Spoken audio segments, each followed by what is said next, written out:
paano ba natin makikilala ang Panginoon? Hindi lang sa mga panahong nag-aaral tayo tungkol sa Kanya. Makikilala natin ang Panginoon sa mga sandaling nananahimik tayo para kausapin Siya.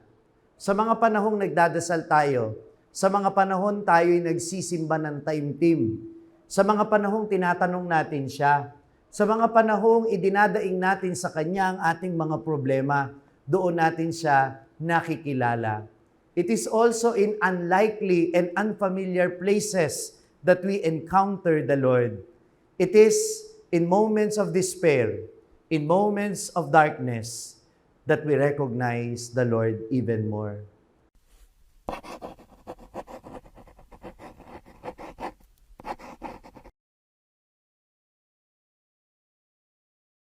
Sumainyo ang Panginoon. Ang mabuting balita ng Panginoon ayon kay San Mateo. Noong panahong iyon, dumating si Jesus sa lupain ng Cesarea ng Filipos. Tinanong niya ang kaniyang mga alagad, sino raw ang anak ng tao ayon sa mga tao? At sumagot sila, ang sabi po ng ilan ay si Juan Bautista kayo. Sabi naman ng iba, si Elias kayo. At may nagsasabi pang si Jeremias kayo o isa sa mga propeta. Kayo naman, ano ang sabi ninyo? Sino ako? Tinanong niya sa kanila, sumagot si Pedro, kayo po ang Kristo, ang anak ng Diyos na buhay. Sinabi sa kanya ni Jesus, mapalad ka, Simon na anak ni Jonas, sapagkat ang katotohanan ito'y hindi inihayag sa iyo ng sino mang tao, kundi ng aking amang nasa langit. At sinasabi ko naman sa iyo, ikaw ay Pedro, at sa ibabaw ng batong ito'y itatayo ko ang aking simbahan, at hindi makapananaig sa kanya kahit ang kapangyarihan ng kamatayan. Ibibigay ko sa iyo ang mga susi ng kaharian ng langit. Ang ipagbawal mo sa lupa ay pagbawal-bawal sa langit, at ang ipahintulot mo sa lupa ay ipahihintulot sa langit. At mahigpit niyang tinagubilinan ng kanyang mga alagad na huwag sasabihin kanino man na siya ang Kristo. Ang mabuting balita ng Panginoon.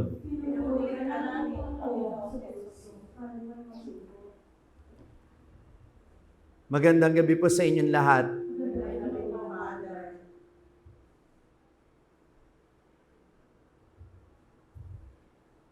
Ang Cesarea ng Filipos, o ang Caesarea Philippi, ay isang lugar na hindi pangkaraniwan para sa mga Hudyo. Actually, hindi ho sila madalas pumupunta dito dahil ang Caesarea ng Filipos ay lugar ng mga pagano at hindi lang yun. Sa Caesarea ng Filipos, maraming tao doon hindi naniniwala sa Diyos ng Israel at marami doon nag-aalay ng sakripisyo sa kanilang Diyos-Diyosan na nagngangalang Pan. At itong si Pan ay kilala na pinag-aalayan hindi lang ng mga pinatay na hayop, kundi mga pinatay na tao. Kaya hindi ho sila pumupunta doon. Pero si Jesus, dinala niya ang kanyang mga alagad doon. At dito niya tinanong ang kanyang mga alagad ng isang pinakamahalagang tanong, sino ako para sa inyo? Sapagkat doon sa lugar na yon, kung saan ang mga tao ay may kinikilalang mga Diyos-Diyosan, doon magsisimulang ipakikilala ni Jesus ang kanyang sarili bilang Diyos na magliligtas sa kanila at sa ating lahat.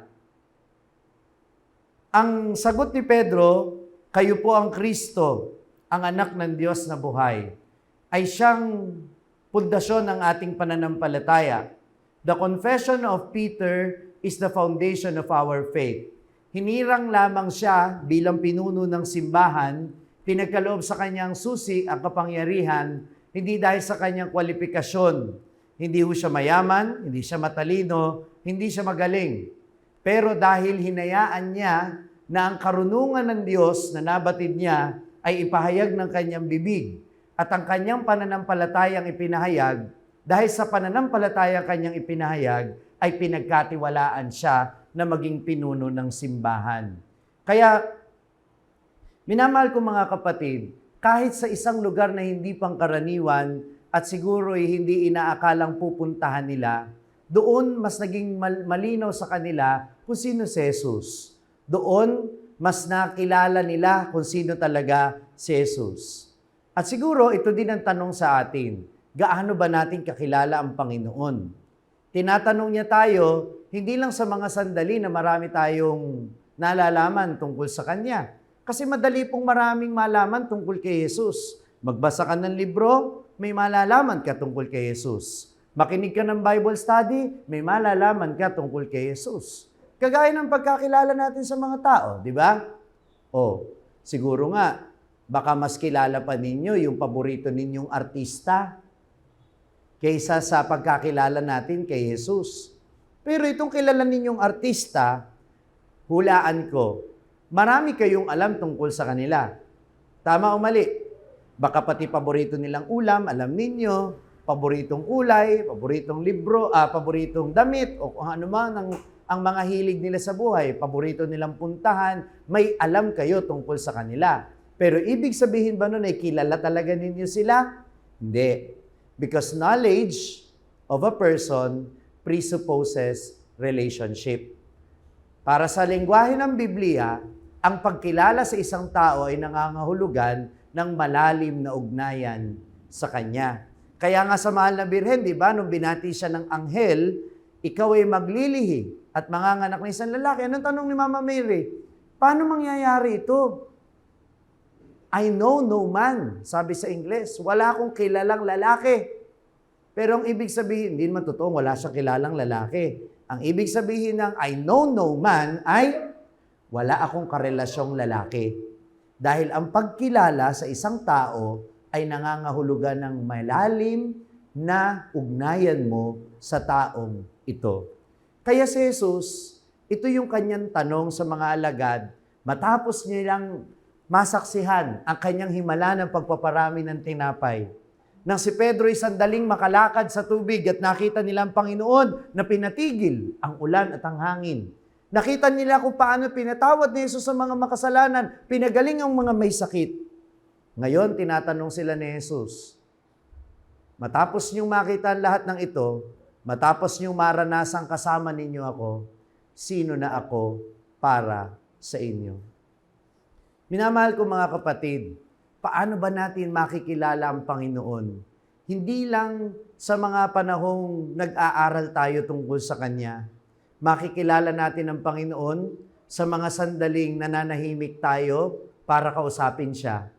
Sa mga panahong nagdadasal tayo, sa mga panahon tayo'y nagsisimba ng taimtim, sa mga panahong tinatanong natin Siya, sa mga panahong idinadaing natin sa Kanya ang ating mga problema, doon natin Siya nakikilala. It is also in unlikely and unfamiliar places that we encounter the Lord. It is in moments of despair, in moments of darkness, that we recognize the Lord even more. Sa mga panahon ng pagdududa, sa mga panahon ng kalungkutan, sa mga panahon na walang kasiguraduhan, kung minsan ay doon pa natin mas nakikilala ang Panginoon. Alam ninyo, this is how I imagine my next mission in life as a priest. Ako po'y dadalhin sa lugar na hindi pamilyar sa akin. Parang yung mga alagad na dinala ng Diyos na Jesus sa Cesarea ng Filipos. Yun ay lugar ng maraming paniniwala. Yun ay lugar na walang kasiguraduhan para sa akin. Yun ay lugar na bagamat nananabik ako, meron din akong konting kaba at takot bilang tao. Pero baka doon din sa lugar na yon, mas makilala ko ang Panginoon. Dahil sa mga panahon ng madilim, mas nakikita ang kanyang liwanag. Sa mga panahong may pagdududa, mas lalo akong inuudyokan ng puso ko na kausapin at tanungin siya. Sa mga sandali ng pag-aalinlangan, mas lalo akong hahanap ng kakapitan at yun ay walang iba kundi ang ipinahayag ni Pedro na Kristo ang anak ng Diyos, ang ating Panginoong Hesukristo. Alalahanin ninyo yung buhay ninyo. Kailan mas naging malalim ang pagkakilala nyo kay Kristo? Hindi ba noong mga panahong kayo'y nagduda? Hindi ba noong mga panahong kayo'y nalungkot? Hindi ba noong mga panahong marami kayong pinagdadaanan? Doon nyo masasabi na talagang nakilala ninyo si Jesus. Kung ano ang gampanin niya sa buhay ninyo. Kung ano ang halaga niya sa buhay ninyo. Nakatutuwang isipin that whenever we realize His value in our lives, whenever we recognize His glory, doon naman tayo kinikilala din ng Panginoon. Doon din natin nakikita ang ating halaga. Upon the realization how valuable He is for us, it is also there. It is also in these times that we realize our own value. Kaya ganun ang ginawa niya kay Pedro. Matapos niyang sabihin kung ano ang halaga ni Jesus sa kanya, ipinakita ni Jesus ang kanyang halaga. Ikaw ay Pedro, at sa batong ito, itatayo ko ang aking simbahan. Sinabi niya kay Pedro, hindi siya perpekto, pero siya'y magiging matatag dahil sa kanyang pananampalataya. Minamahal ko mga kapatid, yun din ang gusto ng Diyos para sa atin. Na dahil kilala natin siya, magiging matatag tayo sa mga panahon ng pagsubok. Na dahil kilala natin siya, hindi tayo mawawala ng pananampalataya. Dahil kilala natin siya, alam nating hindi niya tayo iiwanan. Pagkatapos nilang pumunta sa Cesarea ng Filipos, saan sila tutuloy? Papunta silang Jerusalem. Doon, makikita nila ang pagpapakasakit, kamatayan at muling pagkabuhay ng Panginoon.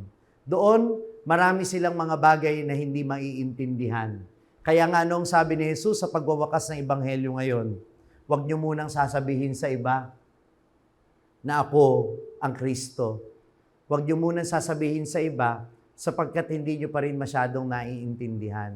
Sapagkat ang paalala ng Panginoon, kahit nakilala natin siya, kahit na mahal natin siya, kahit na alam natin ang halaga niya sa buhay natin, huwag tayong titigil ng pagkilala sa Kanya. Dahil sa patuloy nating pagpapalalim ng pagkilala natin sa Kanya, lumalalim din ang ating pagmamahal sa Kanya. At habang lumalalim ang ating pagmamahal sa Kanya, lumalalim din ang ating pananampalataya. At kapag malalim na ang ating pananampalataya, doon tayo magiging kasing tatag ng bato, kagaya ng ipinangalan niya kay Simon Pedro. Amen. Kung na-bless ka sa pakikinig sa pagninilay na ito, siguradong mabe-bless din ito ang mga taong kakilala mo. Kaya ano pang hinihintay mo? I-share mo na ito sa iyong mga kaibigan at sa iyong mga kapamilya. At huwag mong kalimutan na mag-like at subscribe dito sa ating YouTube channel. At gayon din naman mag-follow sa aking mga social media platforms sa Facebook, Instagram, X at TikTok para manatiling updated sa mga ini-upload kong content. Gayon din naman, maaari ninyong masundan ang aking araw-araw na pagninilay, daily content ito, sa Hallow app. Ito po ang #1 prayer app sa buong mundo na madadownload nyo lang ng libre sa inyong Google Play Store at Apple App Store. O kaya naman, hanapin ninyo ang aking mga podcast araw-araw, ang Pagninilay Ngayon ni Father Franz Dizon sa Spotify. Kung nais naman ninyo na magpaabot ng tulong para sa pagpapatuloy ng ating ministry, magpadala lamang ng message sa ating page para sa mga detalye. Muli, ako po si Father Franz Dizon ng Sa Madaling Sabi, mula po dito sa parokya ng San Martinan Tours, Pandiocesis na Dambana ng mahal na poon ng Cruz Sawawa, Bocaue, Bulacan. Mga ka-SMS, let us share the message of salvation.